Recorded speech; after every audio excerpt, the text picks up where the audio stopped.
What happens when the most powerful creator on the internet sits across from one of the sharpest interviewers on television, and neither one of them is willing to back down? You are watching a man who has built one of the biggest brands on the planet walk into a room where he is not in charge of the narrative for the first time in a very long time, and you are watching a woman who has spent decades in the public eye, who knows exactly how to read a room and exactly how to press a nerve. Decide that today is not the day she lets anyone off the hook. This is not a puff piece interview gone wrong. This is not a misunderstanding that got blown out of proportion. What you are about to hear is a conversation that started professionally, turned uncomfortable, and then became something that neither side could pull back from. Before we get into it, if you are new here, subscribe and drop a comment below telling me what you think really happened here, because by the end of this video, you are going to have a very strong opinion. Now let us get into it. The Kelly Clarkson Show has always had a reputation for being warm. Kelly herself is the kind of host who can make anyone feel like they are sitting in her living room. She laughs easily, she is self-deprecating, she shares her own stories, and she has a gift for making guests lower their guard. That is not an accident.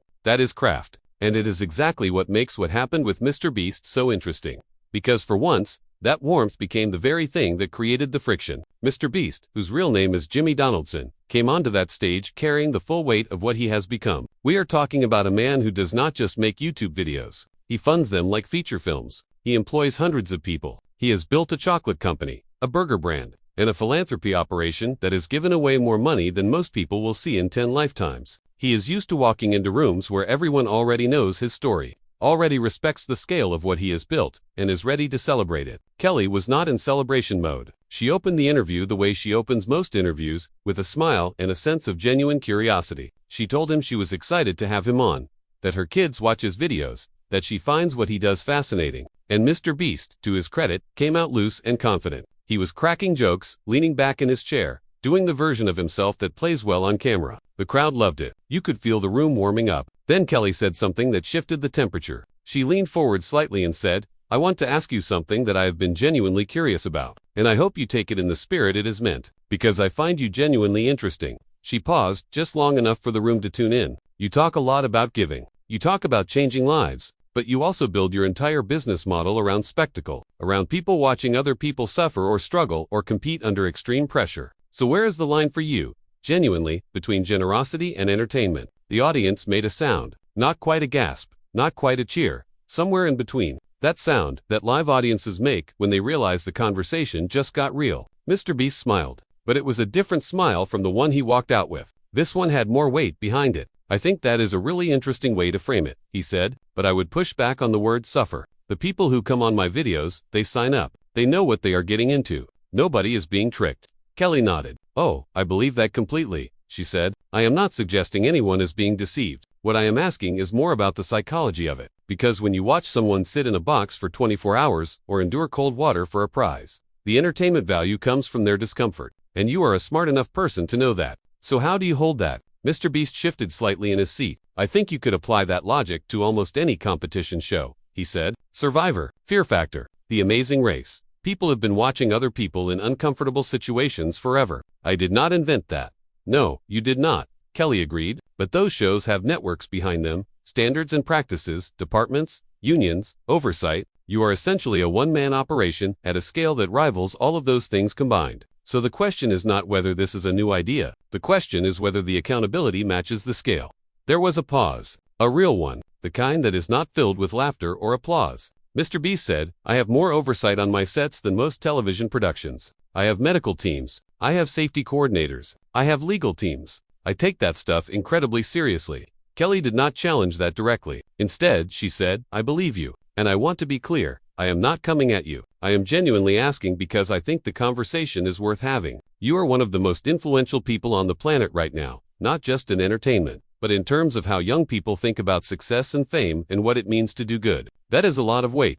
"It is," MrBeast said quietly, and for a moment, something shifted in him. The defensiveness dropped just slightly, and what came through underneath it was something more complicated. Kelly caught it. "Can I ask you something more personal?" She said. "Sure," he said, but his jaw tightened almost imperceptibly. "When you are in the middle of producing one of these videos, when everything is running and the cameras are rolling and you are watching someone push through something really hard, what are you actually feeling in that moment? Not for the audience, not for the channel. What is happening inside you?" It was a masterful question because it did not attack him. It invited him. It gave him a door to walk through that could have led to a genuinely humanizing moment. A moment where he could have said something real and the audience would have loved him for it. Instead, he laughed. Not a warm laugh. A deflecting one. I am thinking about the shot, he said. I am thinking about the edit. I am thinking about whether the lighting is right. I am a filmmaker. That is where my brain goes. Kelly smiled, but she did not let it go. That is a very produced answer, she said. The audience laughed. MrBeast laughed too, but his laugh was shorter. What do you want me to say? He asked. I want you to say whatever is actually true, Kelly said simply. And that was the moment. Right there. That was where the interview stopped being a conversation and started being something else entirely. Because MrBeast looked at her, and the audience, and the cameras. And for the first time since he walked out onto that stage, he looked like a man who was not entirely sure how to play the next move. I care about the people in my videos, he said, deeply. That is not something I need to perform for you. I am not asking you to perform it, Kelly said. I am asking you to talk about it.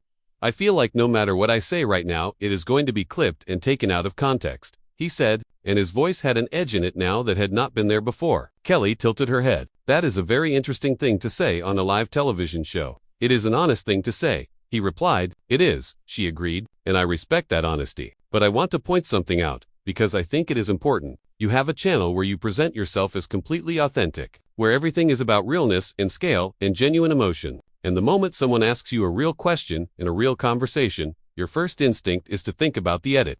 The room went very quiet. MrBeast looked at her for a long moment. I do not think that is a fair characterization, he said. Tell me where I am wrong, Kelly said, and that is exactly where we are going next. MrBeast sat with that question hanging in the air between them. Tell me where I am wrong. 3 seconds of silence on a live television set is an eternity. The audience was barely breathing. He leaned forward and clasped his hands together. Okay. You are framing authenticity and awareness as opposites. Like if I am thinking about the edit, I cannot also genuinely care about what is happening. But that is not how it works. I built something from my bedroom. I was not handed a television show with a production team and 30 years of industry experience. I had to learn every single part of this from scratch. So yeah, my brain thinks and edits. That does not mean I do not feel things. It means I built a different kind of muscle. The audience responded to it. You could feel the room shift slightly back in his direction. Kelly nodded. That is fair. But let me ask you about the people who were in your videos from the beginning. The early days, when the scale was smaller. Do you think those people fully understood what their participation would eventually mean for your brand? Nobody knew what it was going to become, MrBeast said. Not me either, right? Kelly said. But the people in those early videos did not grow with you the way your audience did. They were moments. Captured moments. Some of those moments have been watched hundreds of millions of times. You got everything from the growth. What did they get? They got paid. MrBeast said flatly. The audience reacted. Not negatively exactly, but audibly. Kelly let the room settle. Sure, she said quietly, they got paid. But you have been very publicly vocal about how you see yourself as different from traditional entertainment. More human, more generous, more connected to the people around you. So I am asking whether that philosophy extends all the way back, or whether it starts at a certain level of success. There it was. The sharpest thing she had said all interview. MrBeast was quiet for a moment. I think you are trying to paint me into a corner, and I do not think it is fair. I am asking questions, Kelly said. That is my job. Your job, he said, selecting each word carefully, seems to be asking questions designed to make me look like I do not mean what I say. My job is to have real conversations with interesting people, and you are genuinely one of the most interesting people I have had on this show. But real conversations have real questions in them. Real questions sometimes feel uncomfortable. That does not mean they are attacks. I did not say it was an attack, MrBeast said. You kind of implied it, Kelly said. He exhaled. What is the actual point you are trying to make? Because I feel like we have been circling something and I would rather just get to it. Kelly smiled. The point is that you have an audience made up almost entirely of young people who look up to you not just for entertainment but for values, for how to be in the world. And I think that means being honest about the complicated parts too. The parts that do not have a clean narrative. I am honest about the complicated parts, he said. I just do not perform them for an audience. But you perform everything else, Kelly said, her voice still gentle, but the words pointed. The scale, the spectacle, the emotion, the generosity, all of it is designed to create a feeling in the viewer. So when you say the complicated parts are private, the question worth asking is whether that privacy is about protection or about control.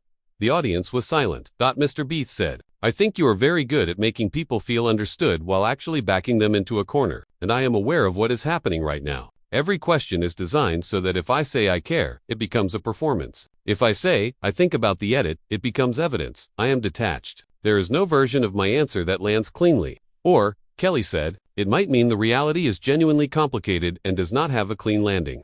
Or, MrBeast replied, sharper now, the framing itself is the problem. Kelly leaned back slightly. Okay, forget my framing. Tell me, in your own words, what you want people to understand about who you actually are. Not the brand, you a real silence. I am someone who works harder than almost anyone you will ever meet, he said. I have given away more money than most people can conceptualize. Not because it looks good on camera, but because I genuinely believe I can change things. I built something no one thought was possible without a network, without anyone handing me anything. And I am tired of being in conversations where none of that counts because someone has decided the way I think is evidence of bad character. It was the most real thing he had said all interview. Unpolished and clearly coming from somewhere genuine. That was a real answer, Kelly said softly. Thank you, he nodded. Some of the tension in his jaw eased. Then Kelly said, one more thing. There have been people who worked closely with you who have said publicly that the culture around your brand can be difficult, that the pressure is extreme. I am not asking you to respond to specific claims. I am asking how you think about the culture you have built. MrBeast looked at her and something flickered across his face that was rawer than anything before it. I think, building something at this scale means you fall short sometimes, that people have experiences that do not match your intentions, and that is something I carry. That means a lot, Kelly said. But, he continued, I also think the scrutiny being applied to me is not applied equally. Every person who ever had a bad day working for me becomes a data point in an argument about who I am. That is not fair. The scrutiny exists because the influence exists, Kelly said. That is not a punishment. That is just the math. He looked at her for a long moment, then said, I want to be honest with you about something. I almost did not come on this show. I was told it would be light, celebratory. I am sitting here realizing either someone was not straight with me, or the plan changed. The audience made that sound again. Kelly smiled. But this time something in her eyes was harder to read. The plan was always to have a real conversation. Then someone should have told me that, MrBeast said. Would you have come? Kelly asked. He looked at her. I genuinely do not know. And that is the moment everything changed. Because what came next was a man who had built his entire identity around controlling the narrative, realizing, in real time, on live television, that he had walked into a room where he did not have that control, and deciding, in the next few seconds, what he was going to do about it. There is a specific kind of silence that falls over a room when everyone in it realizes they are witnessing something that was not supposed to happen. Not a rehearsed moment, not a planned beat. Something real, breaking through the surface of something produced. That was the silence in that studio. MrBeast looked at Kelly and said, I need to ask you something directly. Did you come into this interview with a specific conclusion already in mind? Because it feels less like a conversation and more like a case being made. Kelly did not flinch. I came in with questions. Where those questions lead depends on the answers. That is a very clean way to say it, he replied. But the sequence, the framing, the way each question builds on the last. That is architecture. Someone built this. Someone did, Kelly said simply. Me. So then let us be honest about what this actually is. I came here thinking I was going to talk about the work, about the actual impact. Instead, I have spent the last 20 minutes being asked to justify my character. Those things are not separate, Kelly said. In my world they are. The work speaks. You do not have to take my word for anything. You can look at the lives that have been changed, the surgeries paid for, the communities rebuilt. The work speaks, the work does speak, Kelly agreed. But when you say the work speaks for itself, you are also saying the person behind it does not need to. That works when everything is going well. But what happens when the work raises questions instead of answering them? Can you still retreat to the numbers then? I am not retreating to anything. I am pointing to evidence. Evidence of output, Kelly said. I am asking about the version of you that exists when the cameras are not rolling and the metrics are not climbing, because that version is the one making all the decisions. He was quiet.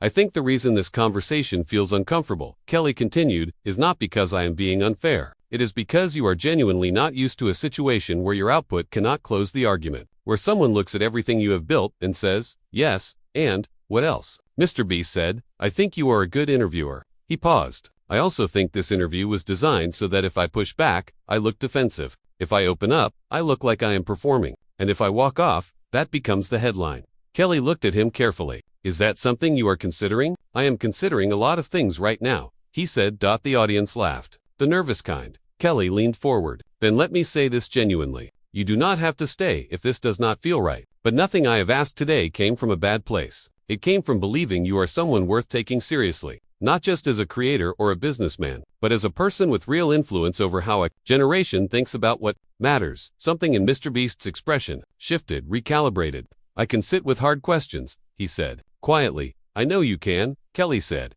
He looked at her, And for just a moment, the version of him that existed before the brand, before the scale, before all of it, was visible. I want people to understand that I am not a villain in a story someone else is writing, he said. I am a person who made something real out of nothing, who genuinely cares about the people around him. I do not have all the answers, but I am not going to sit here and let the narrative be that my success is suspicious or that my generosity is a strategy, because it is not. The room was completely still. That is the most honest thing you have said today, Kelly said. Everyone in this room heard it. He nodded. But, she said, you just said you were not a villain in a story someone else is writing. I hear that, but are you aware of the story you are writing about yourself? Because that story is also a construction, and the gap between that story and the complicated reality underneath it, that is where all of these conversations are actually happening. MrBeast stared at her. Then he reached forward, unclipped the small microphone from his collar, and set it on the table in front of him, deliberately, quietly, with a precision that was somehow more final than any dramatic gesture could have been. He stood up. The audience made a sound unlike anything they had made before. Not a gasp, not a cheer. Something closer to a collective sharp intake of breath. Kelly watched him stand. Her expression did not change. He looked at her for a moment and said, quietly, I think I am done. Then he walked off the stage. Not running, not storming, walking, with the same deliberate energy he had carried when he walked on. Except now, every step looked like a decision being made in real time. Kelly turned back to the audience and said, very calmly, well, the room burst into something that was not quite laughter and not quite chaos. The sound people make when they have just watched something they cannot categorize. Kelly let it settle. Then she said, the moment he unclipped that microphone told us something more real about himself than anything said in this entire conversation. Not because walking away is weak. Sometimes it takes more courage to leave than to stay. But because of what he said right before he left. I am not a villain in a story someone else is writing. The most interesting question is not whether he is a villain. Of course he is not. The interesting question is why. When pushed on who he really is, the first place his mind went was to villainy, not to curiosity, not to openness, to defense. She paused, letting it land. I do not think MrBeast is a fraud. I think he is someone at a crossroads that a lot of powerful young people are standing at right now, where the version of yourself that got you here is starting to feel too small for where you actually are. That is not a criticism. That is just growing up. In public. At scale, she smiled. Which, when you think about it, is exactly what he has always filmed other people doing. And that is where the story ends. But the conversation it opened is one worth sitting with. So here is my question for you. Drop it in the comments below. If you were sitting in that chair, and Kelly asked you whether your private self matches your public one, what would you say? And if you made it to the end of this video, you already know what we do here. Subscribe, because there is a lot more where this came from.